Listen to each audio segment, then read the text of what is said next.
만일 우리가 화평과 빛과 진리의 근원이신 하나님과 연결되어 있다면 그분의 성령께서 통로가 되는 우리를 통해 흘러가서 우리 주변에 있는 모든 사람을 소성케 하며 축복하실 것이다.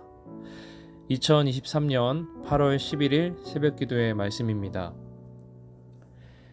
옛말에 목욕을 하면 1시간이 행복하고 이발을 하면 하루가 행복하고 새 차를 사면 한 달이 행복하고 결혼을 하면 1년이 행복하며 정직하면 일생이 행복하다는 말이 있습니다.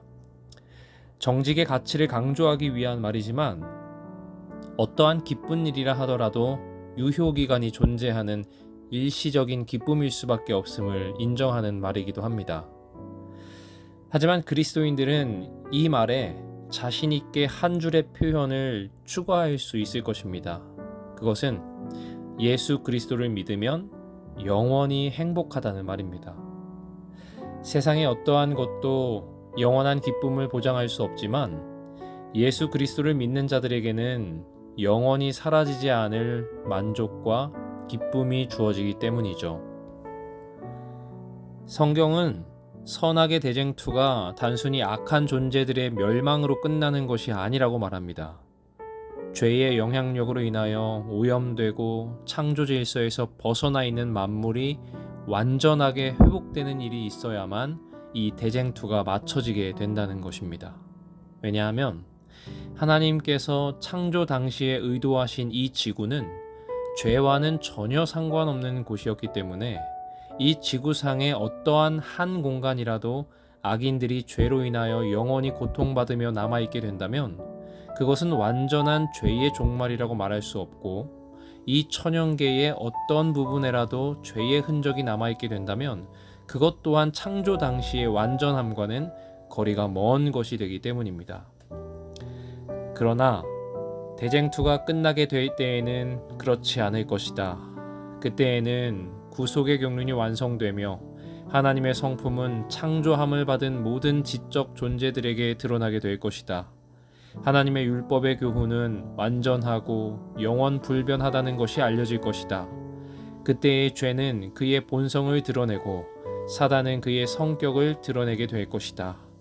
그때에 죄가 근절됨으로 인하여 당신의 뜻을 행하기를 즐거워하고 저희 마음속에 당신의 율법이 있는 우주의 거민들 앞에서 하나님의 사랑이 옹호되고 그분의 영광이 확립될 것이다. 그러므로 천사들이 구주의 십자가를 바라보고 기뻐한 것은 당연하였다. 왜냐하면 저희가 그때 모든 것을 다 이해하지는 못했지만 그들은 죄와 사단의 멸망이 영원히 확실해졌다는 것과 인류의 구속이 보장되었다는 것과 이 우주가 영원히 안전하게 되었다는 것을 알았기 때문이었다. 그리스도 자신은 갈바리에서 이루신 희생의 결과를 충분히 이해하셨다. 그분은 이 모든 것을 내다보시고 십자가 위에서 다 이루었다고 부르짖으셨다. 사도 요한은 새 하늘과 새 땅에 대하여 처음 하늘과 처음 땅이 없어졌고 바다도 다시 있지 않더라 라는 묘사를 남겼습니다. 그의 유한한 표현력으로는 단지 지금과는 다르다는 말 외에 이 세상을 설명할 길이 없었던 것이죠. 그러나 그는 이 묘사에 그의 개인적인 기쁨이 될 한 가지 사실을 포함시켰는데 그것은 바로 바다도 다시 있지 않더라는 말이었습니다. 요한은 당시 사면이 바다로 둘러싸인 유배지 밤모섬에서 이 이상을 보았습니다. 제가 그곳을 가보지는 못했지만 밤모섬의 바다는 참 아름답다고 합니다. 어떤 작가는 이 밤모섬의 바다에 대하여 밤모섬에서처럼 음악적인 바닷물 소리는 다른 아무 데서도 들을 수 없으며 일출인물이 이곳보다 더 장엄한 불타는 바다를 이루는 곳은 없다라고 기록하기도 했습니다. 그러나 육지로부터 멀리 떨어져 이 세상의 모든 인연과 단절된 채 살아가야 했던 이 요한에게 바다는 단절의 상징이었고 장애물이었습니다. 이상 속에서 이러한 형태의 바다가 사라진 것을 보았을 때 요한은 너무나 기뻐하며 이 사실을 기록하게 된 것이죠. 새롭게 창조될 새하늘과 새 땅은 그가 아는 어떠한 죄의 흔적도 기억나지 못하게 하는 전혀 새로운 곳이 될 것입니다. 그러나 살아남는 이들 430페이지에는 단 하나의 흔적이 남을 것인데, 그것은 우리 구주 예수님께서 십자가에 달리셨던 그 흔적이라고 기록하고 있습니다. 새하늘과 새 땅에서도 예수님의 상한 머리와 손과 발의 못자국은 우리가 한때 죄인이었음을 기억나게 하는 것이 될 것입니다. 그러나 이 흔적은 우리에게 고통을 주기 위함이 아니라 영원히 구속받은 기쁨을 불러일으키고 놀라운 사랑을 찬양할 근거로 남아있게 되는 것이죠. 사실 이 구속의 역사의 결론이 되는 이 새하늘과 새 땅을 묘사하기엔 계시록의 2개의 장은 너무나 짧고 또 요한의 표현은 한계가 분명한 듯 보입니다. 하지만 우리가 어떠한 장소에 대한 감동을 다 설명하지 못할 때 결국 한번 그곳에 가보라고 설명을 마무리하는 것처럼, 이 기록들 속에서 우리는 너무나도 아름답고 장엄한 새하늘과 새 땅으로 우리를 초청하는 요한과 이 귀한 선물을 준비하시고 우리를 기다리시는 예수 그리스도의 간절한 기다림을 엿보게 되는 것입니다.